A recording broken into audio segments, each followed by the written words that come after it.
ও মালিক, ও আল্লাহ, ইয়া আল্লাহ, আল্লাহ আমরা আর জুলুম করবো না,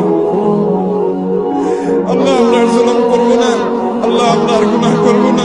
আল্লাহ আমাদেরকে আপনি গুনাহমুক্ত জীবন দান করেন, আল্লাহ আমাদের তাকওয়ার জীবন দান করেন। রহমতের ভিক্ষা চাই, আল্লাহ আপনার রহমতের ভিক্ষা চাই, আল্লাহ আপনার রহমতের ভিক্ষা চাই। আল্লাহ আপনার জমিনে বের হয়ে এসেছি, আল্লাহ আমাদের পাপের ফসল হিসেবে আমরা আজ কষ্ট ভোগ করছি।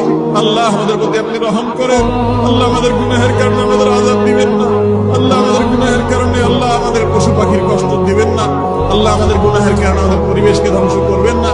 আল্লাহ আমাদের অনাবৃষ্টির সমস্যা দূর করে দিন, আল্লাহ অনাবৃষ্টির সমস্যা দূর করে দিন, আল্লাহ তীব্র গরমের কষ্ট দূর করে দিন। ও মুহাম্মদ সাল্লাল্লাহু আলাইহি সাল্লামের রব, ও মুহাম্মদ সাল্লাল্লাহু আলাইহি সাল্লামের রব, আমাদের প্রতি আপনি রহমত ভিক্ষা দান করেন, আল্লাহ আমাদের প্রতি আপনি রহমত ভিক্ষা দান করেন, আল্লাহ আপনার রহমতের ভিক্ষা